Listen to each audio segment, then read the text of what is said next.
ദക്ഷിണ സൗദിയിലെ നജ്റാനിൽ തൊഴിലാളികളുടെ താമസ സ്ഥലത്തുണ്ടായ അഗ്നിബാധയിൽ 3 മലയാളികൾ ഉൾപ്പെടെ 11 പേർ മരിക്കുകയും 6 പേർക്ക് പരിക്കേൽക്കുകയും ചെയ്തു. മരിച്ചവരിൽ 10 പേർ ഇന്ത്യക്കാരും ഒരാൾ ബംഗ്ലാദേശ് സ്വദേശിയുമാണ്. വർക്കല സ്വദേശി ബൈജു രാഘവൻ, മലപ്പുറം വള്ളിക്കുന്ന് സ്വദേശി ശ്രീജിത്ത് ശ്രീനിവാസൻ, കടക്കാവൂർ സ്വദേശി സത്യൻ എന്നിവരാണ് മരിച്ച മലയാളികൾ. സംഭവത്തെക്കുറിച്ച് അന്വേഷിക്കാൻ മേഖലാ ഗവർണർ ഉത്തരവിട്ടു. ബുധനാഴ്ച പുലർച്ചെ 4 മണിയോടെയാണ് സംഭവം. 3 മുറികളുള്ള പഴയ കെട്ടിടത്തിലാണ് തൊഴിലാളികൾ താമസിച്ചിരുന്നത്. തീ പാളുമ്പോൾ തൊഴിലാളികൾ ഉറക്കത്തിലായിരുന്നു. ഒരാൾ സംഭവസ്ഥലത്തും മറ്റുള്ളവർ ആശുപത്രിയിലുമാണ് മരിച്ചത്. ബൈജു രാഘവൻ, മലപ്പുറം വള്ളിക്കുന്ന് സ്വദേശി ശ്രീജിത്ത് ശ്രീനിവാസൻ എന്നിവരാണ് മരിച്ച മലയാളികൾ. പരിക്കേറ്റവർ കിങ്കാലിദ് ആശുപത്രിയിലെ തീവ്രപരിചരണ വിഭാഗത്തിൽ ചികിത്സയിലാണ്. ഇതിൽ 3 പേരുടെ നില ഗുരുതരമായി തുടരുകയാണ്. എയർ കണ്ടീഷനിൽ നിന്നുണ്ടായ അഗ്നിബാധയാണ് ദുരന്തത്തിനിടയാക്കിയതെന്നാണ് പ്രാഥമിക നിഗമനം. പ്രദേശത്ത് പെട്രോളിംഗ് നടത്തുകയായിരുന്ന പോലീസ് സംഘമാണ് തീ പടരുന്നത് കണ്ടത്. ഇവർ വിവരമറിയിച്ചതിനെ തുടർന്നാണ് സിവിൽ ഡിഫൻസ് സംഘം സ്ഥലത്തെത്തിയത്. വായുസഞ്ചാരത്തിന് ജനലുകളൊന്നുമില്ലാത്ത വീടായിരുന്നു ഇത്. സ്വകാര്യ നിർമ്മാണ കമ്പനിയിലെ ജീവനക്കാരാണ് അപകടത്തിൽപ്പെട്ടത്. മൃതദേഹങ്ങൾ കിങ്കാലിദ് ആശുപത്രി മോർച്ചറിയിൽ സൂക്ഷിച്ചിരിക്കുകയാണ്. വിവരമറിഞ്ഞ് ഇന്ത്യൻ കോൺസുലേറ്റ് ഉദ്യോഗസ്ഥൻ നജ്റാനിലേക്ക് തിരിച്ചിട്ടുണ്ട്. അഗ്നിബാധയെക്കുറിച്ച് അന്വേഷിക്കാൻ മേഖലാ governor Amir ജലവി bin Abdul Aziz bin മുസായിദ് ഉത്തരവിട്ടു. അപകടം സംബന്ധിച്ച് മേഖല സിവിൽ ഡിഫൻസ് മേധാവി ജനറൽ ഗാസി ബിൻ ഖമറുല്ല അൽ ഖാമിദി നൽകിയ റിപ്പോർട്ടിന്റെ അടിസ്ഥാനത്തിലാണ് അന്വേഷണ സമിതി രൂപവൽക്കരിക്കാൻ ഗവർണർ നിർദ്ദേശം നൽകിയത്. മേഖല ഗവർണറേറ്റിന്റെ മേൽനോട്ടത്തിൽ സിവിൽ ഡിഫൻസ്, മുനിസിപ്പാലിറ്റി, തൊഴിൽ മന്ത്രാലയം എന്നിവ ഉൾപ്പെട്ടതായിരിക്കണം സമിതിയെന്നും നിർദ്ദേശിച്ചിട്ടുണ്ട്. പുരാതനവും താമസിക്കാൻ യോഗ്യവുമല്ലാത്ത കെട്ടിടങ്ങൾ വാടകയ്ക്കെടുത്ത് കമ്പനികൾ തൊഴിലാളികളെ താമസിപ്പിക്കുന്നത് തടയണമെന്നും ഗവർണർ നിർദ്ദേശം നൽകി. റബി മുഹമ്മദ്, മീഡിയ 1, ജിദ്ദ.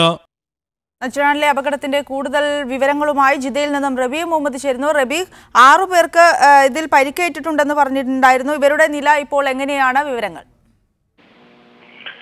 സന്ധ്യ, പരിക്കേറ്റവരിൽ 3 പേരുടെ നില ഇപ്പോഴും ഗുരുതരമായി തുടരുകയാണ്. 6 പേരും ICUലാണുള്ളത്. തീപ്പൊള്ളലേറ്റതിനാൽ തന്നെ ഇവരിൽ 3 പേരുടെ നില ഇപ്പോഴും അപകട നില തരണം ചെയ്യാത്ത അവസ്ഥയിലാണ് എന്നാണ് അവിടെ സന്ദർശിച്ച സാമൂഹ്യ പ്രവർത്തകർ നമ്മളോട് അല്പസമയം മുമ്പ് പറഞ്ഞത്. ഈ പരിക്കേറ്റ 6 പേരിൽ ആരും തന്നെ മലയാളികളില്ല എന്നും നമുക്ക് സ്ഥിരീകരിക്കാവുന്ന റിപ്പോർട്ടുകളുണ്ട്. ഇന്ന് രാവിലെ പുലർച്ചെ 4 മണിയോടുകൂടിയായിരുന്നു അപകടം നടന്നത്. ഈ അപകടത്തിന്റെ കാരണവുമായി ബന്ധപ്പെട്ട് ഇതുവരെ വ്യക്തമായ ഒരു വിവരവും നമുക്ക് ലഭ്യമായിട്ടില്ല. AC പൊട്ടിത്തെറിച്ചാണ് എന്നുള്ള ഒരു വിവരം ലഭിക്കുന്നുണ്ടെങ്കിലും അത് അധികൃതർ സ്ഥിരീകരിച്ചിട്ടില്ല. സമീപത്ത് പെട്രോളിംഗ് നടത്തുകയായിരുന്ന പോലീസ് ഉദ്യോഗസ്ഥരാണ് ആദ്യം സംഭവം കാണുന്നത്. എന്നാൽ താമസിക്കുന്ന കെട്ടിടം പഴയ ഒരു കെട്ടിടമായിരുന്നു. ആ കെട്ടിടത്തിന് ജനലുകളോ മറ്റോ ഒന്നും തന്നെ ഇല്ലാത്തതിനാൽ പെട്ടെന്ന് അകത്ത് കയറി ഇവരെ പുറത്തേക്ക് എത്തിക്കാനൊന്നും കഴിയാത്തൊരു സാഹചര്യം ഉണ്ടായിരുന്നു. അപകടം നടന്ന സ്ഥലത്ത് വെച്ച് ഒരാളും മറ്റുള്ളവരെ ആശുപത്രിയിൽ വെച്ചുമാണ് മരിച്ചത് എന്നാണ് നമുക്ക് ലഭിക്കുന്ന വിവരം. മരിച്ച ആളുകളുടെ മൃതദേഹം ഒരാളുടേതൊഴികെ എല്ലാവരുടേതും കിങ്കാലിദ് ആശുപത്രി മോർച്ചറിയിലാണുള്ളത്. ഒരു മലയാളിയുടെ മൃതദേഹം മറ്റൊരു ആശുപത്രിയിലുമാണുള്ളത്. ഇവരെ മൃതദേഹങ്ങൾ നാട്ടിലേക്ക് കൊണ്ടുപോകാനുള്ള നടപടികളും മറ്റും ആരംഭിച്ചിട്ടുണ്ട്. ജിദ്ദയിലെ ഇന്ത്യൻ കോൺസുലേറ്റിലെ ഉദ്യോഗസ്ഥൻ അല്പസമയം മുമ്പ് നജ്റാനിലേക്ക് തിരിച്ചിട്ടുണ്ട്. നജ്റാനിൽ ഇപ്പോൾ വിമാനത്താവളമില്ലാത്തതിനാൽ അബഹ വഴി പോകണം. അതുകൊണ്ട് നാളെ രാവിലെ മാത്രമേ അദ്ദേഹം അവിടെ എത്തുകയുള്ളൂ എന്നാണ് നമുക്ക് അറിയാൻ കഴിയുന്നത്. അതുമായി ബന്ധപ്പെട്ട നടപടികൾ അതിനുശേഷം മാത്രമേ പുരോഗമിക്കുകയുള്ളൂ. ഏതായാലും വലിയൊരു അപകടം, പ്രത്യേകിച്ച് കഴിഞ്ഞ ഏതാനും ദിവസങ്ങളായി നജ്റാൻ മേഖലയിൽ നേരത്തെ യമൻ അതിർത്തിയോട് ചേർന്ന പ്രദേശത്ത് നിരവധി അക്രമങ്ങൾ ഉണ്ടായിരുന്നു. എന്നാൽ അതിൽ നിന്നെല്ലാം ഒരു ശാന്തമായ ഒരു അവസ്ഥയിലേക്ക് വരുന്നതിന് ശേഷം ഇപ്പോൾ മേഖലയിലെ ആളുകളെ ഒന്നാകെ ദുഃഖത്തിലാക്കിക്കൊണ്ടാണ് ഇന്ന് രാവിലെ ഈ ഒരു അപകടം ഉണ്ടായിരിക്കുന്നത്. 3 മലയാളികളാണ് അപകടത്തിൽ. റബീഹാണ് ജിദ്ദയിൽ നിന്നും കൂടുതൽ വിവരങ്ങൾ നൽകിയത്. പ്രവാസികളുടെ മൃതദേഹം നാട്ടിലെത്തിക്കാൻ 48 മണിക്കൂർ മുൻപേ വിമാനത്താവളത്തിൽ അറിയിക്കണമെന്നതടക്കമുള്ള നിബന്ധനകൾ ചോദ്യം ചെയ്യുന്ന ഹർജി ഹൈക്കോടതി ഇടക്കാല ഉത്തരവിന് മാറ്റി. വിദേശത്ത് മരിച്ച ഇന്ത്യൻ പൗരനെ ഒരു അപകട വസ്തുവായിട്ടാണ് കണക്കാക്കുന്നതെന്നും ഇത് മരിച്ചയാളുടെ ബന്ധുമിത്രാദികളെ വേദനിപ്പിക്കുന്നതാണെന്നും ചൂണ്ടിക്കാട്ടി അബുദാബി യൂണിവേഴ്സൽ ആശുപത്രിയിലെ ഹാനിൽ സജാദ് നൽകിയ ഹർജിയാണ് കോടതി പരിഗണിച്ചത്. 1954 എയർക്രാഫ്റ്റ് പൊതു ആരോഗ്യ ചട്ടങ്ങളിലെ 43-ാം ചട്ടം അടിസ്ഥാനമാക്കിയാണ് നിർദ്ദേശം പുറത്തിറക്കിയിട്ടുള്ളത്. പ്രസക്തമായ ഒരു ചട്ടം അടിസ്ഥാനമാക്കിയാണ് ഈ നിബന്ധന കൊണ്ടുവന്നിരിക്കുന്നതെന്നും മരിച്ച പൗരനെ അന്തസ്സോടെ സംസ്കരിക്കുകയാണെന്ന ഭരണഘടനാപരമായ അവകാശം ഹനിക്കുന്നതാണ് ഈ നിർദ്ദേശമെന്നും ഹർജിയിൽ പറയുന്നു.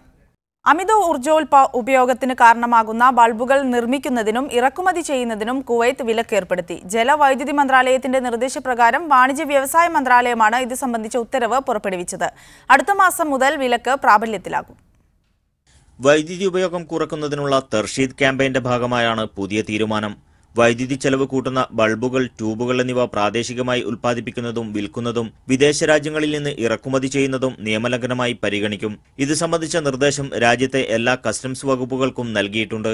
ഇതോടൊപ്പം വൈദ്യുതി ലാഭമുണ്ടാക്കുന്ന LED ബൾബുകൾക്ക് കൂടുതൽ പ്രചാരം നൽകാനും തീരുമാനിച്ചിട്ടുണ്ട്. പുതിയ തീരുമാനം വൈദ്യുതി ഉപഭോഗത്തിൽ ഗണ്യമായ കുറവുണ്ടാക്കുമെന്നാണ് അധികൃതരുടെ പ്രതീക്ഷ. അതിനിടെ സീസണിലെ ഏറ്റവും കൂടിയ വൈദ്യുതി ഉപയോഗം ജൂലൈ 11 രേഖപ്പെടുത്തിയതായി ജലം വൈദ്യുതി മന്ത്രാലയം അണ്ടർ സെക്രട്ടറി എഞ്ചിനീയർ മുഹമ്മദ് ബൂഷഹരി വാർത്താക്കുറിപ്പിൽ അറിയിച്ചു. 13,570 മെഗാവാട്ട് വൈദ്യുതിയാണ് ചൊവ്വാഴ്ച കുവൈത്ത് ഉപയോഗിച്ചു തീർത്തത്. Media 1 Kuwait city. ഒമാനിൽ തൊഴിലവസരങ്ങളിൽ ചെറിയ മാറ്റം ദൃശ്യമായതായി റിക്രൂട്ടിംഗ് ഏജൻസികൾ. GCC പരിചയമുള്ള വിദേശികൾക്കാണ് ഡിമാൻഡ് കൂടുതലെന്നും വിവിധ ഏജൻസികൾ പറയുന്നു. 40% അവസരങ്ങളാണ് നിലവിൽ ഇത്തരക്കാർക്കുള്ളത്. വിദേശത്ത് നിന്ന് തൊഴിലാളികളെ കൊണ്ടുവരുന്നതിൽ നിന്ന് തൽക്കാലത്തേക്ക് പിന്തിരിഞ്ഞു നിൽക്കാനാണ് പല കമ്പനികളും താൽപര്യപ്പെടുന്നത്. പണം മുടക്കി ഇവിടെ കൊണ്ടുവരുന്നവർ ജോലിയിൽ തുടരാത്ത പക്ഷമുണ്ടാകുന്ന നഷ്ടം മുൻനിർത്തിയാണ് ഈ നിലപാടിലേക്ക് കമ്പനികൾ എത്തിയത്. പകരം GCC പരിചയമുള്ള വിദേശികളെ ജോലിക്കെടുക്കുന്നത് സുരക്ഷിതമാണെന്ന് കമ്പനികൾ കരുതുന്നതായും റിക്രൂട്ടിംഗ് ഏജൻസികൾ ചൂണ്ടിക്കാട്ടുന്നു.